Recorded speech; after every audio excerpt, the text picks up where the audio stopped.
pastor w'itorero rya Africa Inland Church of Rwanda, mu itorero rya Eglise locale AIC Gitarama muri district Kayonza.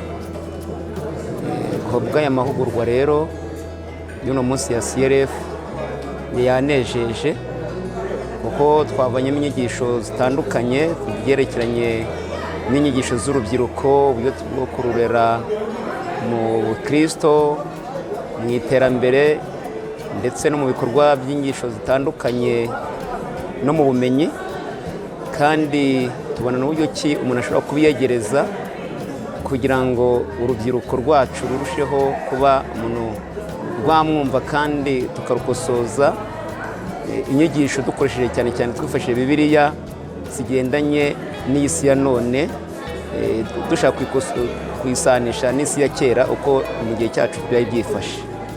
Twagiye tufatamo amahugurwa atandukanye rero n'inyigisho zitandukanye, kubw'ibyo rero byanejeje, nshima kubw'aya mahugurwa kandi dukomeje kugumya gutegurirwa twongera ubumenyi mu bigendanye na leadership zacu y'imiyoborere. Imana rero duhana umugisha twese hamwe.